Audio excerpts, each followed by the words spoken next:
brought to you by Charity Mobile, the phone company that shares your values. More information is available at CharityMobile.com.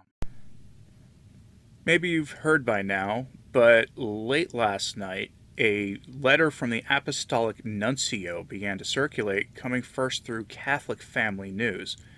And the letter from the Apostolic Nuncio says that Francis intends to invite the bishops of the world to join him in his Fatima consecration. I don't know what intends to invite means in this context, but let's have a look at the letter. And I'm doing this as a last-minute, pretty rough version of things for me as videos on YouTube go. So let's have a look at this. Here's your money quote from this.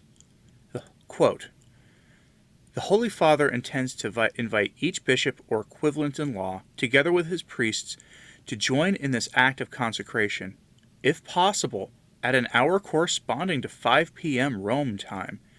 In the coming days, the Holy Father will address a letter of invitation to the bishops, enclosing the text of the prayer of consecration in the various languages. I write now asking you to inform the members of the USCCB, and through them, the priests of the various dioceses and eparchies of the country about the Holy Father's invitation. The same information will be shared with the federal authorities in Washington, D.C., and with the diplomatic corps of this capital. An invitation is being extended to the members of the same corps to attend a Mass offered by Cardinal Wilton Gregory, Archbishop of Washington, at the Basilica of the National Shrine of the Immaculate Conception at 12 noon on Friday, March 25th next, which would correspond to 5 p.m. in Rome. Grateful for your collaboration, I assure you of my good wishes and remain, yours sincerely, Christopher Pierre, Apostolic Nuncio." So this was published initially by Catholic Family News and has since taken off across the internet. Other Catholic commentators may have done videos on this by now.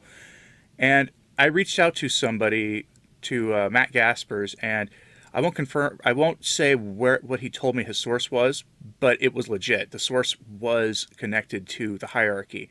This story is real. So my only question is, will this fulfill the requests that were given by Our Lady to Sister Lucia in Tui, Spain in 1929 regarding the Fatima consecration? It will happen at a penance service, so hat is connected to an act of penance. It will be a consecration to the Immaculate Heart of that country in question, and it'll be done in union with all the bishops of the world. So now I'm going to ask you a very serious question, folks. If A, it does not work, what happens next? I'm not being a cynic here.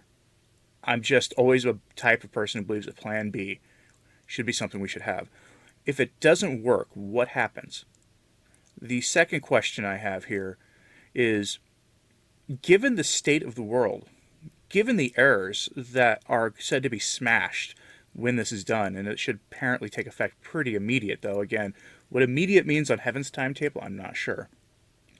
If that happens, what is going to happen? I want you to think about that, and I'm going to suggest that because the weekend is upon us, that going to confession this weekend might be something you might want to do.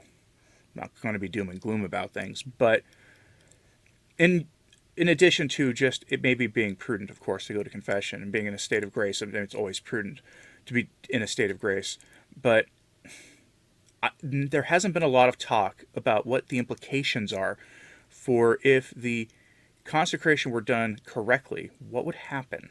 What would be the consequences for the world? Would the chastisements be averted? Would they be mitigated? And what exactly would it mean for the errors that we're talking about here to be swept away? What kind of upheaval would follow? Think about that. So I'm not trying to spread doom and gloom here at all. That's not my intention. My intention is to suggest that if this is happening, go to confession.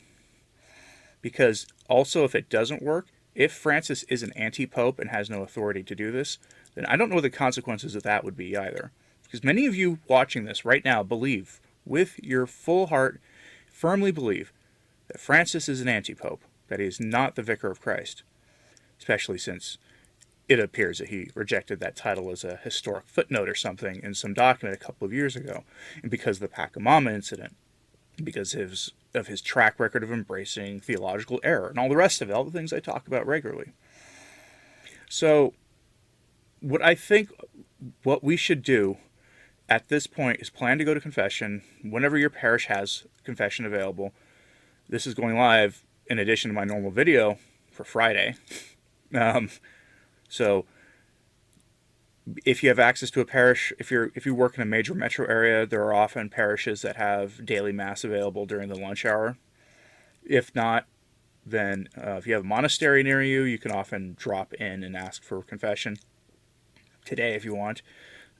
Most every parish has confession before the vigil mass, I think, on Saturday, or and so many have it before a regular mass on Sunday. So please take advantage of that. And besides, because it's Lenten season, we're supposed to actually go to mass regularly during Lent anyway, of course, but we're also supposed to receive the sacrament of penance at least once during the Lenten and Easter season. So maybe this would be the weekend to do it, and then stay in a state of grace as if your very existence depended on it, because, well, strictly speaking, it does. So, well, at least your eternal fate rests on it. So go to confession this weekend, and make sure to pray that all the bishops take the invitation that Francis is offering them, because my final thought on this is pretty straightforward. What bishop in his right mind, given the state of things, no matter how much of a materialist they are, is going to turn Francis down on this? All of the hardline bishops, we're talking the SSPX bishops, we're talking the bishops associated with the trad movement in one way or the other, all tend to take the Fatima message seriously, so you could pretty much count on them taking part.